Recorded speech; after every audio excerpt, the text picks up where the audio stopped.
60 000 morts. Mayotte est une honte pour la France. Il n'y a pas d'eau. Il n'y a pas d'électricité. Des gens ont disparu. Ah, tout ça là. Oh, c'est parti.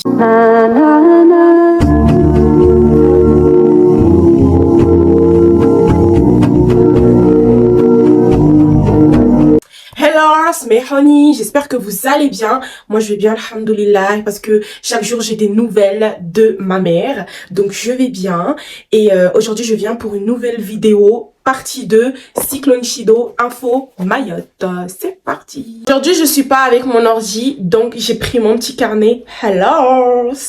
Donc j'ai tout noté dedans, toutes mes étapes, tout ce que j'ai à dire. Comme ça, encore une fois, je ne me perds pas dans tout ce que je vais raconter. Je vais pas mélanger tout. Donc, let's go! Donc, si vous me voyez en train de regarder mon petit carnet, c'est normal. C'est pour me repérer un peu. Donc, j'ai fait petit 1, petit 2, petit 3, jusqu'à petit, je ne sais pas, il y en a 7 petits. Petit point, je ne sais pas, on verra ça. Mais petit 1, il y a certains endroits aux alentours, au centre de l'île, comme les communes de Mamoudzou et Mamoudzou, il y a de la communication, ok? Il y a aussi de l'eau, je crois hier. Si je me trompe pas, hier il y a eu de l'eau aux alentours du centre de Mamoudzou, tous ceux qui sont d'Oujani, Tsapéré, Bonovo, je crois, si je ne me trompe pas, Mamoudzou, il y a eu un petit moment où il y avait de l'eau de robinet qui coulait. Donc c'est sympa et c'était agréable à entendre parce que moi, ma mère, elle a dit qu'elle était fatiguée de boire de l'eau de pluie. En fait, elle avait des bouteilles d'eau, enfin elle avait de l'eau, mais à un certain moment l'eau elle est finie parce que elle donne aussi à ceux qui ils en ont vraiment besoin aussi. Elle partageait un peu, donc il n'y en avait plus, donc fallait partir au puits. Donc voilà. En sachant qu'il y a des magasins qui n'étaient pas ouverts, vu toutes les circonstances de tout ce qui s'est passé, donc c'était normal. Fallait se débrouiller autrement. Donc on est toujours sur le petit 1, donc prochain trait. Malheureusement il y a certains endroits à Mayotte qui n'ont pas du tout été prise en compte en fait. Il n'y a pas eu de visite des autorités, il n'y a pas eu même les journaux, ils n'ont pas affiché ça, ils n'ont pas eu de secours, ils n'ont rien obtenu, que ce soit l'eau, que ce soit un truc à manger ou pour survivre, ou un toit. Ces gens-là, ils ont été dans l'oubliette dans l'île. De tout, on n'a rien du tout. On a besoin de l'eau. Nous, on n'a pas besoin d'électricité pour l'instant. On a juste besoin de l'eau. On a des bébés, on a des enfants en bas âge. On a besoin de l'eau pour mettre dans nos toilettes. Qu'on nous donne de l'eau, c'est tout ce qu'on a besoin pour l'instant. On a des enfants de 3 ans, on les amène à la rivière pour aller chercher de l'eau. C'est une situation qui est catastrophique. Oui, c'est catastrophique partout. Mais qu'on nous aide sur l'eau, c'est juste de l'eau. On demande... Et c'est extrêmement... dangereux en fait, parce qu'en fait ils sont livrés à eux-mêmes, ils doivent se débrouiller tout seuls et avec des enfants, je pense que c'est très très grave et c'est très important que Mayotte la première, ils essayent d'aller dans les coins de l'île, des gens qui sont cachés, parce que il y a des gens, ils ont besoin d'aide, d'accord?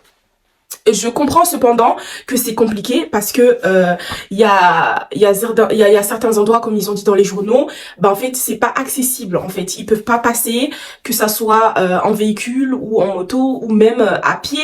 C'est compliqué parce qu'il y a des arbres qui sont sur la route, il y a des choses qui sont encombrées, il y a plein de choses en fait qui font qu'en fait ils ont pas accès à ces endroits-là, mais au moins ils devraient avoir quand même les journaux. Ils ont des drones au moins pour montrer qu'en fait on a essayé d'y aller mais il n'y a pas des accès, etc. Donc il y a zéro effort. Donc ces gens-là, ça serait bien que en fait à Mayotte, ils essaient quand même d'aller voir parce que il y a des gens qui sont vraiment dans le besoin. Voilà. Je rajoute aussi un petit trait dans le petit 1, c'est qu'il y a des gens, ils sont hébergés dans les écoles élémentaires, les collèges, les lycées, etc.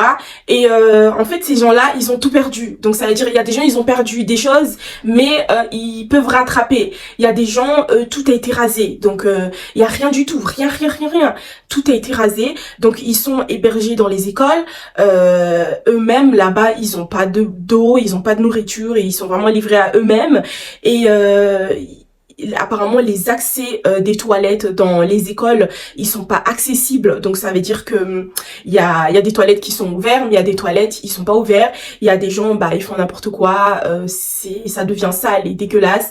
Il y a des gens en fait ils ont fini par quitter les écoles parce que ça devient insupportable et dégoûtant et ça sent pas bon, et ils sont partis dormir à la Belle Étoile là où ils sont. Donc ces gens-là, en fait, j'aimerais bien que s'il y a des gens, ils voient ma vidéo, qu'ils fassent une petite capture d'écran, je sais pas, de cette partie-là, et qu'ils le partagent. Mais ça serait bien que on se mobilise pour les gens qui sont cachés ou les gens qui sont rien, que en fait, ils puissent avoir accès au moins des distributions, des bouteilles d'eau, des distributions de la nourriture, tout ça, pour qu'ils puissent manger quelque chose ou au moins survivre.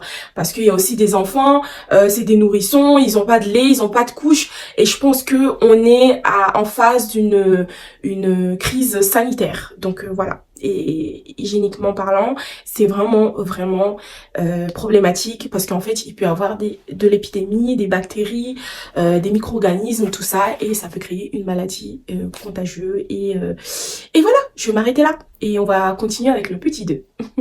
Donc le chapitre là-bas était clos. Donc petit 2, il y a eu une marche solidaire en soutien de notre île qui a été fait à Paris, Rennes, Reims, à La Réunion, à Saint-Denis. Il y a eu beaucoup de marches qui a été fait, une grève, c'est pas une grève mais plutôt une marche solidaire pour dire à la France oubliez pas Mayotte parce que c'est un département français, donc aidez-nous. Pardon. On a besoin d'aide parce qu'il y a des gens là-bas, ils ont rien à boire, à manger, on est dans le besoin. Donc on a besoin de vous.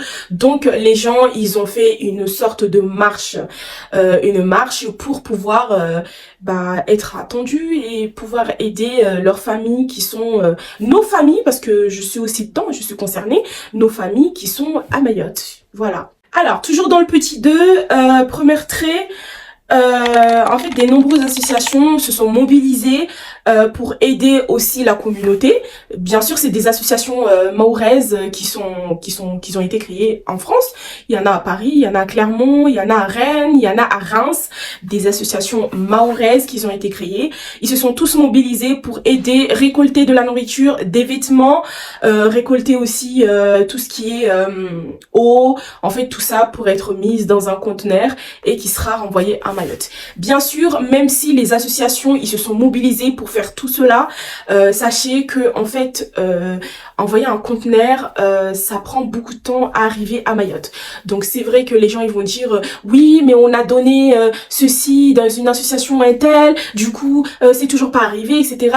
Sachez que envoyer un conteneur de la France à Mayotte, ça prend beaucoup de temps à arriver, d'accord? Je pense que les choses qui vont arriver plus rapidement là-bas, c'est tout ce qui est aide qui est parti de La Réunion, parce que ça monte dans un avion aérien, ok c'est aérien ça y est de tous les cas, dans un avion militaire qui sera envoyé là-bas, et ça arrive au bout de 24 heures. Donc voilà, c'est un conteneur et un avion, c'est pas pareil. Donc c'est vrai, le temps est vraiment très court, parce que plus on attend, plus ça attend, plus les gens ils ont soif, plus ils ont faim, ils ont besoin d'être nourris, en fait les gens en Mayotte ils sont en survie. Donc voilà, donc c'était juste pour rajouter ça. Donc je tiens aussi à rajouter que il y a eu aussi les Comores qui ont envoyé leurs aides. C'est une association qui est aux Comores. Donc ils se sont mobilisés aussi pour aider l'île voisine. Voilà, on est des voisins, clairement, on va dire ça. Et ils ont mis tout ça dans le bateau Maria Galanta. Voilà, c'est comme ça que ça se nomme. Et il sera desservé quand, je ne sais pas, je peux pas vous dire ça, quand ça sera desservé. Mais je sais que, en fait, le bateau hier, si je me trompe pas, samedi, il est sorti de la Grande Comore pour arriver en Anjouan. Il est à M'Tsamoudou, et du coup il va partir de M'Tsamoudou pour venir à Mayotte.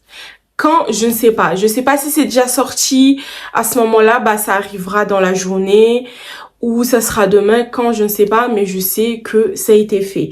Donc nos chers frères et sœurs, ils ont notamment récolté et mis dedans beaucoup des packs d'eau. Il y a eu aussi de la nourriture. J'ai pas vu exactement sur les photos ce qu'il y avait, mais j'ai vu un petit logo où c'était des biscuits, des goûters quoi, des goûters, et il y a eu beaucoup de packs d'eau. Donc je trouve ça vraiment super, et voilà, ils ont un cœur, hein, même si voilà, on se dit oui, c'est des étrangers et tout. Regardez, ils sont là aussi pour nous.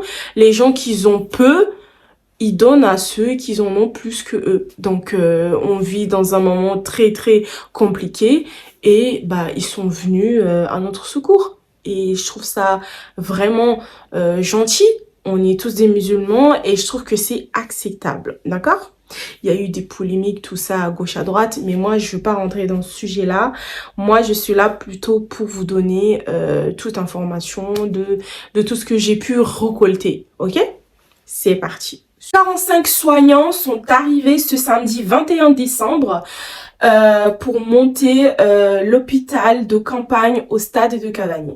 Il y a un hôpital de campagne qui sera monté au stade de Cavani pour aider en urgence les gens qui sont blessés, les gens qui sont vraiment mal et tout, pour soigner les gens, parce qu'on sait très bien que le CHM de Mamoudzou a été inondé. Il y a plein de choses qui ont été détruites, il y a eu beaucoup de choses qui sont vraiment cassées. Donc je pense que c'est bien pour nous, parce qu'il y a des gens qui sont blessés, etc. Ils se sont soignés à eux-mêmes, mais on a vraiment besoin des autres soignants et d'autres matériels pour pouvoir soigner les gens qui sont blessés, ok?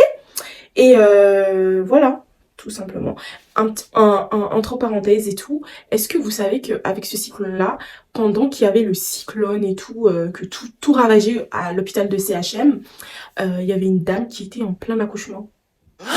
J'ai vu ça, j'ai pas la ref, mais j'ai vu ça sur les réseaux hier. Il disait ça, je crois que c'est maison... attends. J'ai réfléchi. C'était sur Mail Première. Si vous rentrez dans la page de Mail Première, je pense que vous verrez ça, si je me trompe pas. Je sais pas si j'ai partagé, mais je crois que j'ai vu ça. Mais ils ont dit qu'il y avait une femme, en fait, elle était en plein accouchement. Vous imaginez, en plein catastrophe. Le stress, déjà, elle doit accoucher, et le stress qu'il y a un truc qui va tomber sur elle et tout, imaginez. Et du coup, en fait, il y avait une soignante, je crois que la dame, elle a témoigné, elle a dit que la soignante, elle était vraiment gentille avec elle était patiente et tout, etc. Et alhamdoulilah, elle a bien accouché son enfant et tout. Après, ils sont partis se réfugier. C'est grave. C'est juste un petit parenthèse, voilà, je voulais vous dire ce petit info, voilà, qui est plutôt intéressant. Et voilà, une leçon à apprendre peut-être, je sais pas. Alors, depuis vendredi passé et samedi, il y a des commerçants et des stations qui sont axées. Donc, il y a des magasins qui sont ouverts. Je pense que si j'ai vu un snap de quelqu'un que je connais et tout, et qui a pu montrer ça. Et je crois qu'il était parti à HD. Oui, HD. HD, c'est à Machikavo, hein. À côté, là, c'est à HD. Non, c'est pas HD. C'est pas HD. C'est attends, je réfléchis. C'est à Jumbo Score. Ouh, le temps que ça remonte. J'ai vraiment réfléchi beaucoup. Là, c'est en coupure, vous l'avez vu tout de suite, mais j'ai vraiment réfléchi avant. En fait, j'ai mélangé. HD, c'est à Kawini, et Jumbo Score, c'est à Majikavo. Voilà, si je me trompe pas, attention. Et du coup, en fait, HD et tout, ça fait partie des grands magasins. C'est ouvert, et à Kawini aussi. Mais qu'est-ce que je raconte? Attendez. Je vais tout mélanger, même moi, j'ai remarqué. HD, c'est à Kawini, ça a ouvert. Jumbo Score, c'est à Majikavo, ça a commencé à ouvert aussi. Voilà, c'est tout ce que je voulais dire. On va s'arrêter là parce que voilà, je commence à me perdre.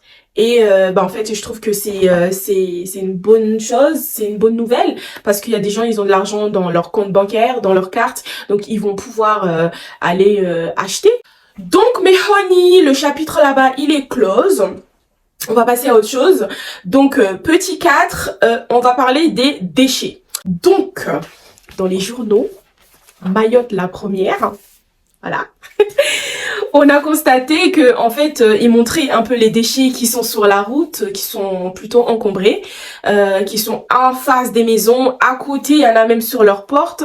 Et il y a des habitants qui commencent à dire qu'en fait, ça sent très mauvais et c'est vraiment compliqué à survivre, à remonter ça, parce que je les comprends, parce que c'est des déchets, il y a beaucoup de nourriture, des poulets, vu que vous savez, il n'y a pas d'électricité, donc tout ce qui est poulet qui était congelé, bon, bah ça a décongelé, de la nourriture, tout ça, en fait, ils ont tous entassé au même endroit où il y a certaines zones et ça sent mauvais. Vous savez, le poulet, quand il est pourri, ça sent énormément mauvais. En sachant que Mayotte, ça a été dévasté. Alors, imaginez le nombre de personnes, déjà, il n'y a pas d'électricité, le nombre de poulets qui étaient dans les frigidaires, tout ça, c'est horrible. Donc, on est face à une crise sanitaire et une infection sanitaire parce que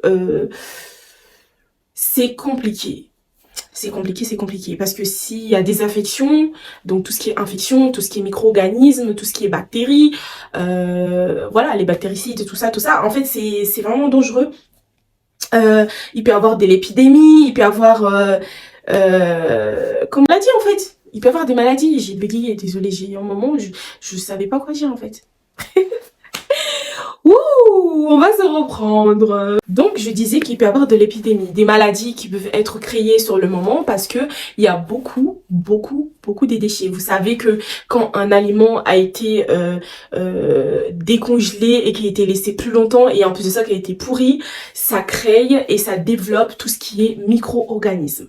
C'est pour ça, même en temps normal, on dit quand vous décongelez de la nourriture, enfin que ce soit le poulet ou de la viande, il faut pas le laisser se décongeler complètement parce que sinon en fait les micro-organismes ça se multiplie et c'est pas une bonne chose, ok? Parce que vous savez qu'il y a des bons bactéries, bons micro-organismes et des mauvais micro-organismes. Donc quand c'est trop, c'est les mauvais, ok? Next, je voudrais rajouter aussi un petit tiret aussi. Dans les infos, ils demandent à ce que les habitants de l'île ils trient les déchets. Ok, attendez 2 secondes, ok?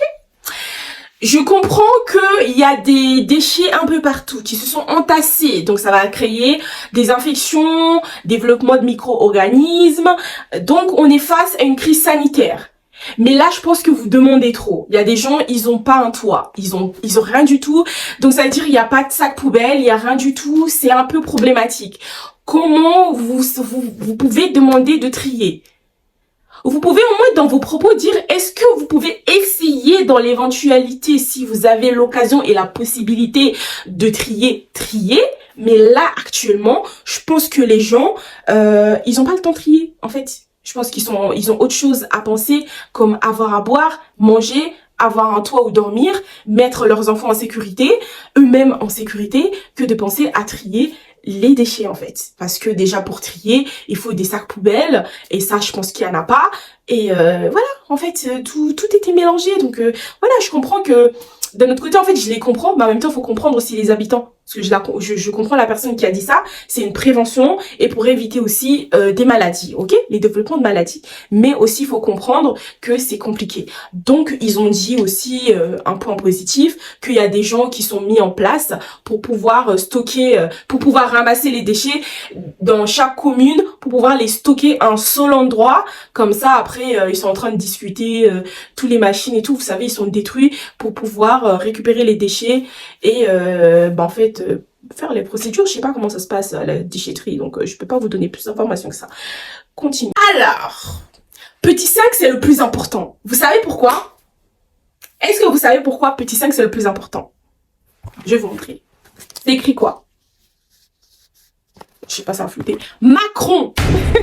Le petit 5 c'est Macron. Donc je vais vous parler un peu de tout ce que Macron a dit, de tout ce que j'ai compris. C'est pas complètement tout ce qu'il a dit, mais je vais vous parler des points les plus importants que lui il a évoqué.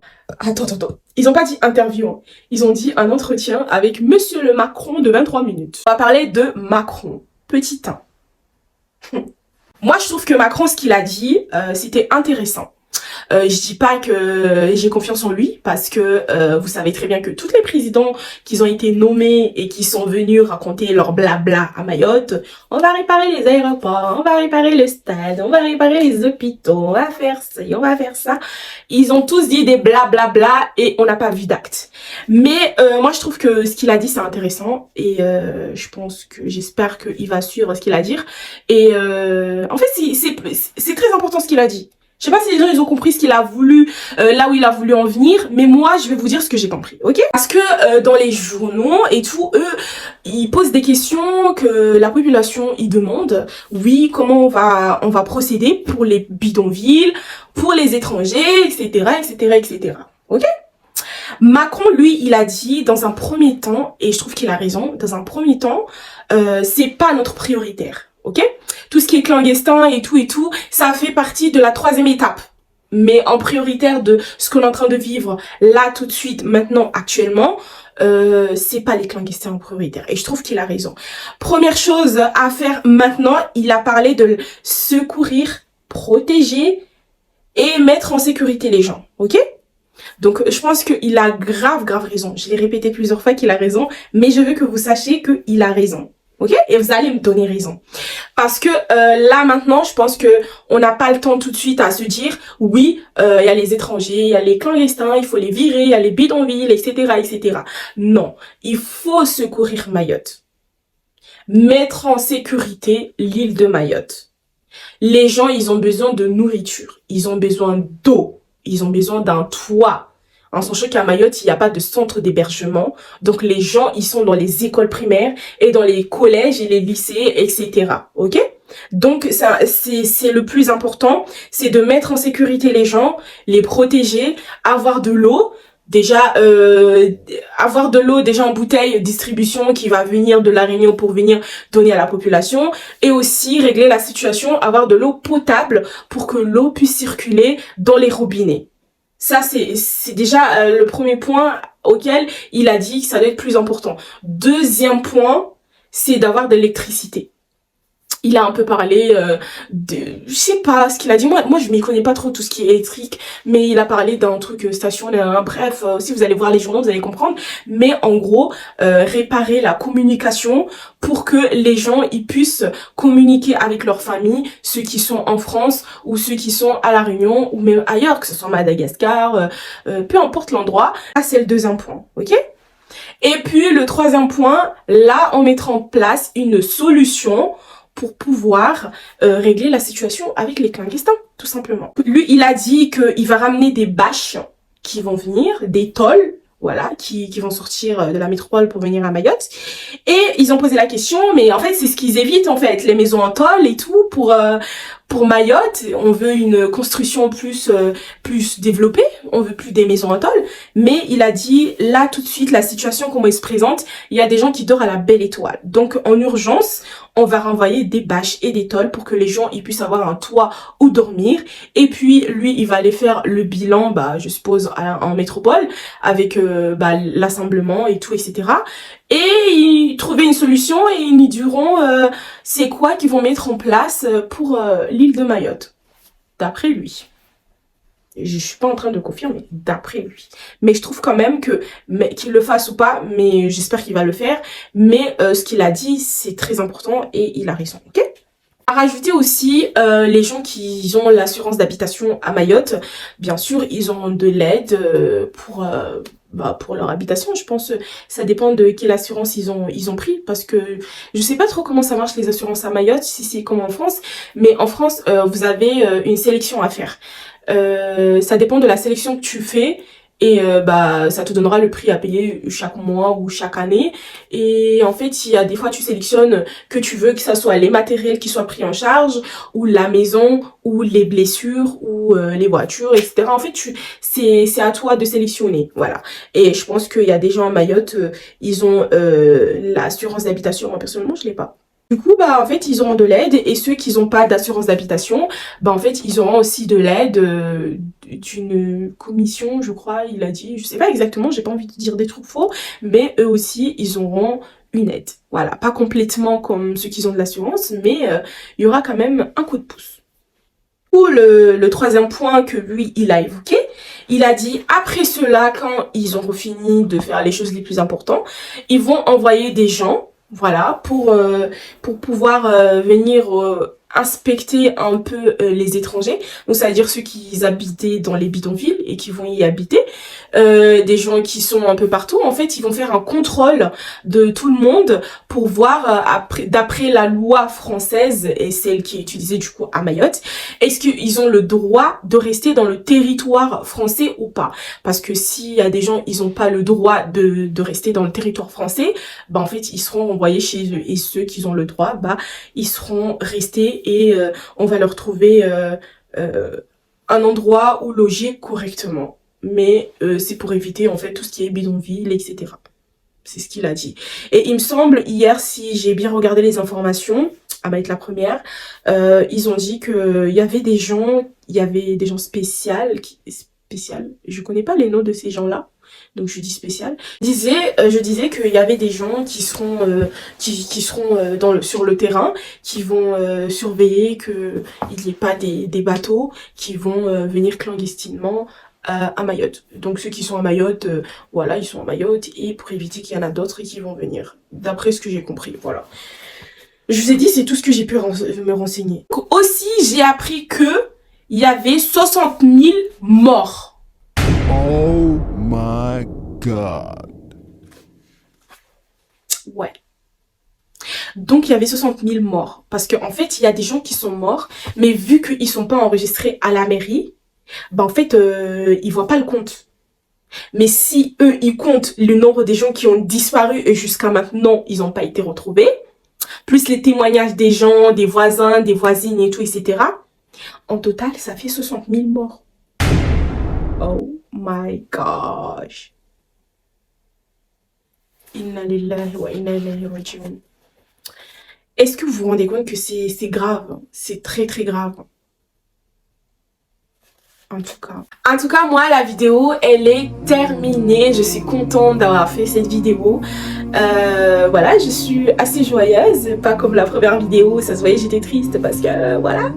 Mais là, maintenant, depuis avant-hier, j'ai des nouvelles de ma mère. Donc, je suis très contente. Et il y a aussi beaucoup de gens qui vont bien aussi, même si je tiens à mettre hommage aux gens qui sont morts, qu'Allah leur guide sur le bon chemin, qu'il leur accorde le paradis. Amin, Inch'Allah, ces gens qui sont mortes et morts. Et du coup, voilà, ma vidéo, elle est terminée. Et je sais pas s'il y aura une partie 3 ou pas, mais si j'ai d'autres informations concernant Mayotte, bah à ce moment-là, je ferai une partie 3. Donc, à très bientôt pour une nouvelle vidéo. Bisous.